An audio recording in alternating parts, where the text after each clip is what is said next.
Hello, good afternoon. It's a Ukrainian talk show. My name is Sasha Star, and my guest today is Dr.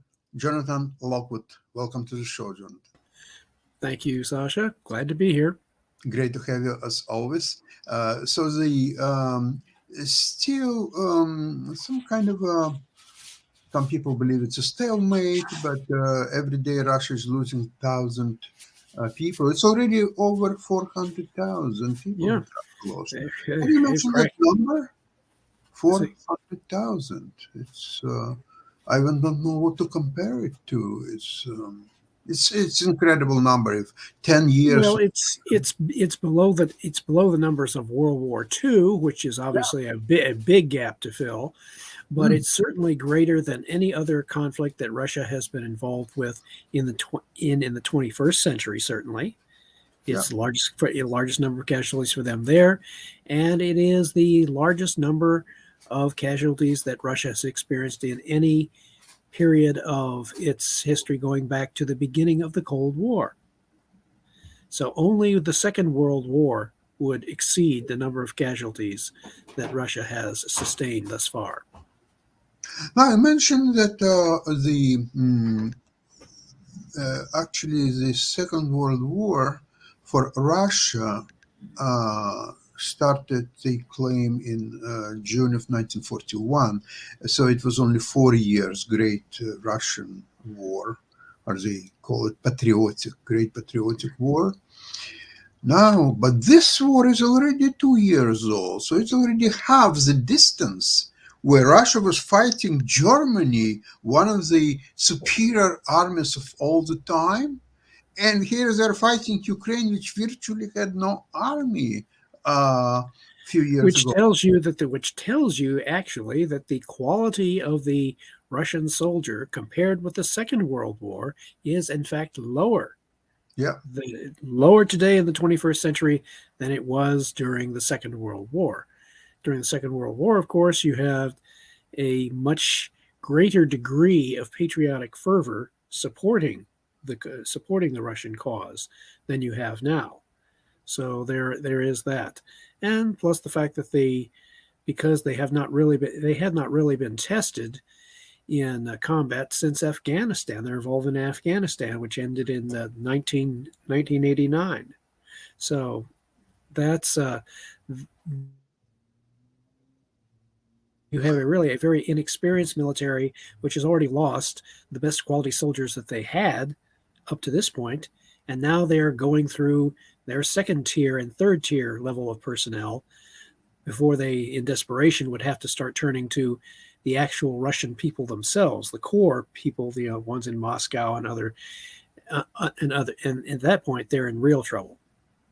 They're in trouble now. The degree of trouble is increasing as the days go by, and Ukraine is continuing to exceed expectations. From my perspective, they are incorporating new weapons. They are inventing new techniques. Yep. They are building their own defense industry. They are doing things that we never expected them to be able to do. And this has been overlooked for the most part by the Western experts. And yet, and you have all these retired generals and so forth saying, oh, Ukraine is in trouble. They will have to sue for peace, blah, blah, blah. Yeah, right. I don't believe it. I just I look at the massive number of casualties. What are they going to do? Bury the Ukrainians in their own corpses? What's interesting is that Russia is trying to portray itself also as a great naval power, and they have so many fleet, submarines, and all that. And Ukraine, which has apparently no any fleet in the Black Sea. They But they are have very successful to destroying Russian. the Ukrainians have a very successful sea denial strategy. They are successfully countering the sea presence that Russia has, confined it as it is to the Black Sea. The Russians don't really have anywhere to run. They really can't. They just made themselves a big target, a nice shooting gallery for the Ukrainians. And so the Ukrainians have been able to practice a sea denial strategy to such an extent that they are now they're apparently, according to reports, able to export again and keep the Russians from interfering with that, which is very key. So right now, the real drama, as you've no doubt noticed over the last few days, has been this drama about Russia planning to deploy a nuclear weapon in space. Oh my goodness! That on the surface, if you look at it in isolation, gee, that sounds like a real threat. But when you look at it within the context of history, no. Believe it or not, the first mention where the public was made aware of the possibility or problem of nuclear weapons in space by any country was, believe it or not, on a 1968 episode of Star Trek. Mm-hmm. An episode called Assignment Earth aired in 1968, and it had the Enterprise traveling back in time to observe what was supposed to be a launch by the United States in 1968 of what was then called a FOBS, Fractional Orbital Bombardment System. They were going to put multiple nuclear weapons on this Saturn rocket and put it into orbit. And the Enterprise was observing, how in the world did they get through this problem without totally obliterating themselves? Mm-hmm. And as it turned out, there was long story short, a planet agent from basically a faraway galaxy managed to help, with the aid of the Enterprise, managed to sabotage that entire thing. And in the end of the episode, they detonated the nuclear weapons 104 miles above Earth, which supposedly averting a nuclear world war, but they completely overlooked the problem of electromagnetic pulse. Now, here they're talking about the Russians being ready to deploy a nuclear weapon in space, which, if detonated, the real threat is lots of electromagnetic pulse, which could disrupt or destroy the global space infrastructure of satellites. Well, the problem with that is Russia's not the only country that could do that. China could do that.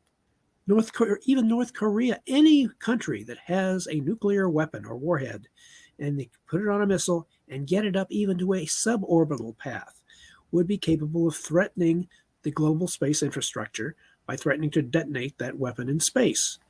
We learned that from the 1962 Starfish Prime test, that when we detonated a hydrogen bomb 400 kilometers above Earth, and that produced one heck of an electromagnetic pulse. And we learned about the dangers of that. So I think that much of this is, on the one hand, currently overblown. Yes, Russia could do that. Yes, but so could other nations. They haven't done it. The other thing that my research and that history suggests is that the solution to this threat is for us to be able to replace our satellite constellation with something which is much more durable. Now, I've spoken about that on this program before. If we upgrade the Space Force with a space fleet that is capable of operating in low Earth orbit, you can take the equipment that we currently put on satellites to conduct surveillance of Earth, and you put them on the starships. Now, the advantage of that is if Russia or China were to destroy a U.S. satellite in orbit, it would be bad, but satellites, as someone once observed, satellites do not have mothers. If you have Russia or China attacking a U.S. Space Force starship in low Earth orbit that is conducting surveillance as a satellite would, that is a clear act of war because you have personnel involved. Absolutely. So the solution here is to, in my perspective, is to gradually replace our satellite infrastructure with supplemented and backed up by starships in orbit that could perform multiple missions, not just surveillance, but it could also be the centerpiece of a global ballistic missile defense system. That fleet could clean up space junk. Just clean the debris out of Earth orbit with using Space Force personnel. There are multiple things, and believe it or not, it could also, even though I don't think it's really needed, a space fleet in orbit could monitor and evaluate climate change using actual data rather than computer models. The anthropogenic climate change personnel are all saying, "Oh, the temperature is going to be out of control. It's global warming, climate change." A space fleet in Earth orbit could constantly monitor that process with real data, and it would, in the process, disprove the boogeyman of anthropogenic climate change. It would prove that this is a natural process, well under control, and not likely to go out of control anytime within the next few centuries. Absolutely. Still, there's very uncertain situation while Russia is talking about the nuclear weapons used in space and all that fantastic stuff. In the meantime, they are still trying to take over Avdiivka for several months now. About that, it's starting to remind me. It started to remind me of that old joke about the Russians working on developing a nuclear suitcase, nuclear weapon in a suitcase. They have no problem with a nuclear weapon. They're still trying to develop the suitcase. Absolutely right. Yeah, absolutely. And what's happened is that there are a lot of political news happening. Zelensky is now on the European conference, and Putin is being further ostracized, especially with the death of his critic Alexei Navalny. And there is very little doubts in anybody's mind who is behind that situation. And I think it's too bad if Tucker Carlson would take interview with Putin a few days later. He would definitely bad timing. Yeah, bad timing. So this is it's an incredible scenario where Putin said to Tucker Carlson that he wants to get a peace agreement with Ukraine. Tucker didn't ask him on what conditions and what's required and what he's offering as a peace for Ukraine. And I really think that Russia is getting a little bit overextended with this war, especially this number, absolutely horrifying, 400,000 killed, and more is coming because they're bringing more and more people there who have no idea what is a war. And surprisingly, this is a real continental war where Russians are supposed to be so strong. They're criticizing so-called, according to Dugin, the sea powers, United States and England and others, and they cannot really fight continental war. They're just going to shores and they're taking control over the shores of all these countries like Australia and India and others, so on, making them colonies. And but real continental war like Russia fights or Germany, they cannot do that. Well, Russia shows how it can fight continental war against Ukraine. Russia, the experience of Russia in this war may actually refute Mackinder's theory, Mackinder's heartland theory. Mm-hmm. He says that who controls the heartland, controls the world. Well, Russia can't even control the heartland. Actually, Dugin is one of the disciples of Mackinder. He's following him. Well, Dugin must be having some sleepless nights. That's all I can say. I think he's not alone. I think the Professor Mearsheimer, I think he had sleepless night because according to his real politics theories, Russia had to quash Ukraine in a day, maybe a month, maybe several months. Well, now it's almost 2 years. It cannot get anywhere. I believe Mearsheimer was at one point advocating that he wasn't worried about nuclear proliferation because nuclear proliferation would simply increase deterrence. In that view, if every nation had a nuclear weapon, everyone would be maximally deterred from attacking each other because of a fear of escalation. Well, that's not exactly a sound remedy to the problem of nuclear weapons. He was operating under the strategic orthodoxy that there was no real defense against nuclear weapons, and at the time he was right when he first advanced that theory. But I believe he has allowed himself to be lulled by the strategic orthodoxy that has dominated Western strategic thinking since the 1960s, that being the doctrine of mutually assured destruction. Yep. That doctrine implicitly assumes that there is no possible defense against nuclear weapons, that the technology, the offense, will always be able to overcome the defense, and that therefore deterrence, because of the fear of escalation, is the only real course. However, they are overlooking the development, the increasing improvement of ballistic missile defense technology, which has been demonstrated in the Ukraine war. They also overlook the increasing development of various types of lasers and the development, as I pointed out, of reusable spacecraft, thanks to Mr. Elon Musk, from which we could construct rapidly a space fleet and do that, all the other things that I talk about, creating a system, a ring of interlocking shields, if you will, that would essentially render nuclear weapons, in the words of the late President Ronald Reagan, impotent and obsolete. So the real open secret right now is that this is all possible with the proper leadership and direction to make it happen. Jonathan, but you know what he's missing? He's missing very important details, is a resolve to use nuclear weapons. Right. And without that, your nuclear weapons are useless. Yep. To resolve and actually use them, that elevates all the perspective of the war with right. And the thing is, Clausewitz, in his model of total war, if you looked at it from a Clausewitzian point of view, the only political objective is always what should dominate the use of military force in war. So therefore, the only political objective that would justify the use of nuclear weapons against an opponent would be the political objective of achieving a Carthaginian peace, the elimination of the opponent as a viable political entity. That is the most extreme form of political objective, one which we have not seen really since the Punic Wars, Rome versus Carthage.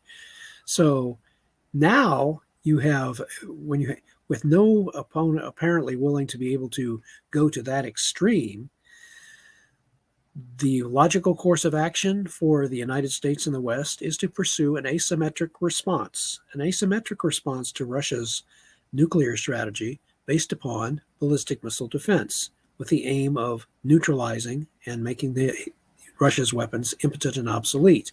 Once that occurs, not only does Russia become irrelevant, but also China, also Iran, and North Korea, at one stroke, neutralizing the political leverage that all of these nations have been trying to gain through their attainment of nuclear weapons delivery systems.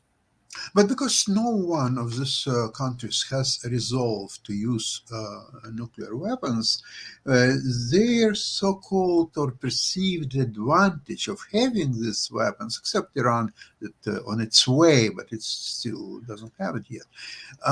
It's really more of a poker game, basically the intimidation game of some kind, and even that doesn't work very well, because at the beginning of the war, Putin mentioned a couple of times that they may use nuclear weapons, and the West was very taken aback by these insinuations. However, when he started to say it, and his ministers like Lavrov and some others, and they were started to say that almost several times a week, they basically the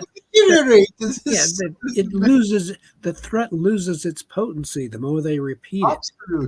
Absolutely. So nobody pays any attention anymore to all these insinuations. You are very similar to the boy who cried wolf. They keep Absolutely. raising the alarm, and eventually they become anesthetized to it. And you are absolutely right. According to Clausewitz, that the war is continuation of politics by other means. So, if Russia would use still nuclear weapons, even tactical, what are they achieving? They want to control Ukraine.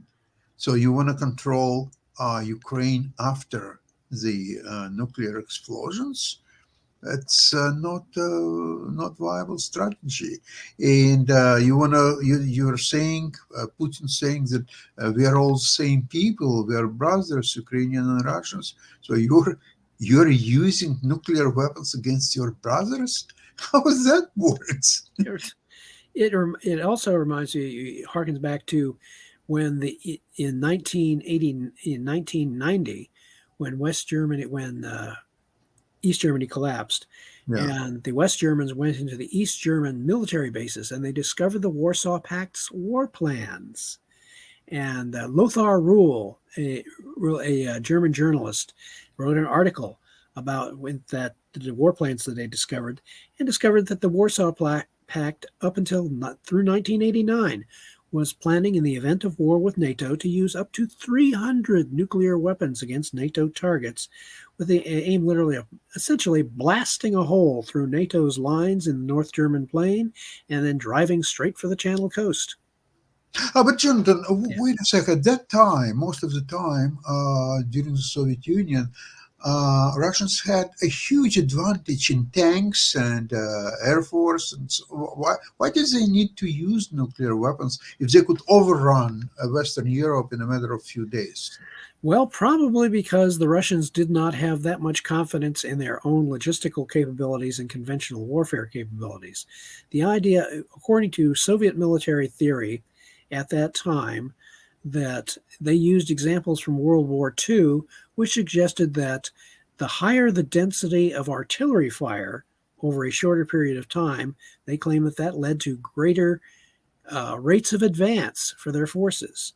The implication of that being, since nuclear weapons represented the highest density of firepower over the shortest period of time, if they were to use nuclear weapons, this would generate the highest rates of advance for their conventional forces. It's literally blast a hole in the enemy's lines and then drive through the gap.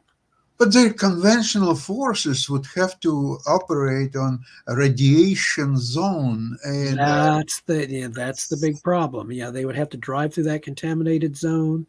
They would have to resupply their troops eventually, and that's where they would be vulnerable. Fortunately, at that time, of course, the United States and its NATO allies, they had nuclear weapons which combined outnumbered the Soviet forces, nuclear forces still. But the real catalyst was the Reagan's declaration of the Strategic Defense Initiative, which to the Russians absolutely terrified them, because they saw in that, according to the book KGB: The Inside Story by Christopher Andrew and Oleg Gordievsky, the use of the KGB report that was sent to Gorbachev in April of 1985 stated that the SDI program would eventually be able to block 90% of Soviet missiles in a first strike, and there was no way that the Soviet Union could keep up with this capability. Now, do you believe that we would actually have that capability at that time? at that time, No. But it didn't matter. The Russians believed it. They acted on that belief, and they spent themselves into bankruptcy trying to counter a phantom SDI program. I think Russia would be better off if Brezhnev would live a few years longer, because if Brezhnev would look at this the Star Wars scenario, he wouldn't be able to understand what it is, and he would tell his space advisors, you know what, don't tell me all this garbage, just go and have some vodka and go to sleep. Or something, pretty much. Yeah, but President Reagan was getting frustrated in the early 1980s as Soviet leaders kept dying on him. First, he was getting frustrated that they keep dying on me. First it's Brezhnev, then it's Andropov, then it's Chernenko, then finally he gets one that had some shelf life left on him. At that time, when somebody, important figure like Brezhnev would die, on Russian television, they would play music from Swan Lake by Tchaikovsky. And so when Brezhnev died, there was Swan Lake music. A few months later, another one, Robert, again Swan Lake. So when Chernenko passed away, and there's again Swan, I was watching, I couldn't believe again. Now, yes, Swan Lake music, Tchaikovsky, our Tavarish Chernenko just passed away. So I mean, you shouldn't laugh, of course, because it's a human tragedy, the death of Tavarish Chernenko and others. But that's what was happening in the 80s. And it's all when Gorbachev came, well, relatively young. And Yeah, they said they're all breathing a sigh of relief. Says at least we won't have to listen to Swan Lake for quite some time. yeah, you're missing Swan Lake now. I'm pretty sure. Where's Swan Lake when we need it? Yeah. Now we would love to listen to Swan Lake. Listen, hopefully, I'm watching my diet and do exercises. I really hope to get to the day of Swan Lake. I love this music. It's really, really great. Tchaikovsky. Da, da, da, da, da, da, da, da. Would be great to hear it one more time. With that, I would like to remind you that, okay, I wanted, of course, to touch it with Ivan. Hopefully, Tuesday, maybe we'll be able to do Yeah, it with I think this. he hasn't been feeling too well lately, but I think and I suspect that if he had tried to come on the program today, his His voice. his speaking endurance would have been limited. Yeah, I'm pretty sure about it. Well, the next program on Tuesday, I will be in the island of Aruba. Ooh, Yeah, so are I we will. taking a vacation? Or are you simply changing your mode of transmission? You're going to be transmitting from Aruba.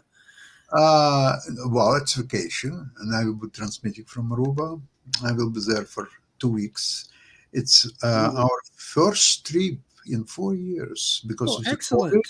And then my wife had this accident, and now she feels better, so we will be able to entertain some holiday, and I'm looking forward to it, of course. But we'll broadcast as usual. Maybe my surroundings will be Yeah, different. your surroundings will definitely be more colorful. Yeah, I'm pretty sure. Yes. So we'll do that. And so, in the meantime, John, I would like to thank you very much for today's program. And we'll see you again on Tuesday, same place, same time. And have a great weekend. You And do the same. Slava Ukraini. Thank you very much, everybody. Bye bye.